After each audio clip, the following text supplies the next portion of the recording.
मित्रों दोस्तों, जो मुल्क के हालात हैं सबके सामने हैं। आज रोजगार खत्म, व्यापार खत्म, खेती बचाना मुश्किल हो गया है, शिक्षा का स्तर 0 होता जा रहा है। कुल मिलाकर मुल्क एक ऐसे चौराहे पे पहुंच रहा है जिसकी परिकल्पना सोचकर हमें पसीना आ रहा है।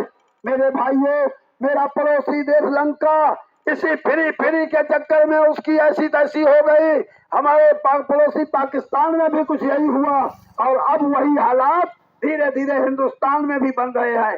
फ्री के नाम पे देश को बेचा जा रहा है। फ्री के नाम पे इस देश की लोगों की बौद्धिक सोच को खत्म किया जा रहा है। अगर इस मुल्क को बचाना है तो मेरी मांग है कि ये फ्री के सारे लफड़े बंद होने चाहिए। कौन चीज फ्री हो, ठोक के कहता हूँ, एजुकेशन फ्री होना चाहिए, शिक्षा फ्री हो और इस देश के अंदर स्वास्थ्य फ्री हो। और जब कोई शिक्षित हो जाएगा, एक पढ़ा लिखा व्यक्ति अपनी रोटी खुद ही तलाश लेगा, उसे रोटी की जरूरत नहीं है। और तभी तो हम मांग करते हैं, रोटी नहीं रोजगार चाहिए, शिक्षा और व्यापार चाहिए। और जब हम शिक्षित होंगे और स्वास्थ्य हमारा फ्री होगा, इसके मतलब हम स्वस्थ भी होंगे जब हट्टे कट्टे, तो बहुत बेहतरीन जिंदगी जिएंगे। लेकिन इस मुल्क के अंदर स्वास्थ्य की कोई सुविधा नहीं, शिक्षा खत्म की जा रही है, प्राइमरी स्कूल खत्म हो रहे हैं ताकि गरीब का बेटा ना पढ़ पाए और बड़े बड़े स्कूल अरबपतियों वाले रह जाएंगे।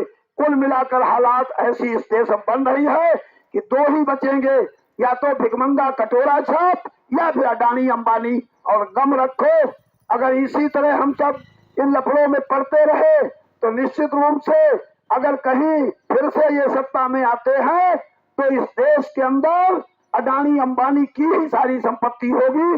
बाकी सारे हिंदुस्तान के लोग कटोरा लेकर सड़कों पे घूमोगे और एक तरीके भिकमंगों की लाइन में लगोगे।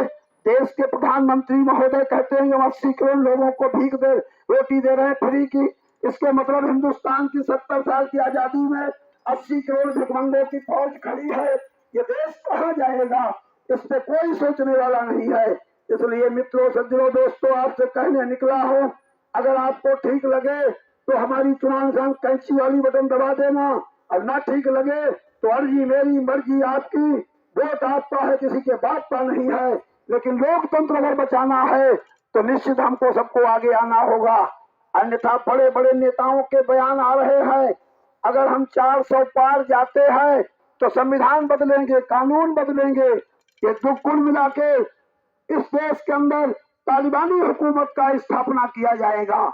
जिससे बचना है, ये देश हमारा अपना है, सबका है, अच्छा है, सुंदर है।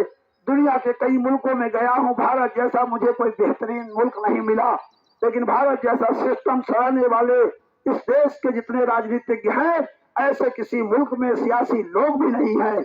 इसीलिए मैंने पिछली बार नारा दिया था कि आज के नेता बिगड़े हैं, इनसे अच्छे हिजड़े हैं। आज के नेता टुच्चे हैं और इन नेताओं से अच्छे तो बहुत कोई है। इसलिए दोस्तों, मित्रों, आपको फैसला लेना है। जय हिंद, जय भारत, सबको मेरी राम राम।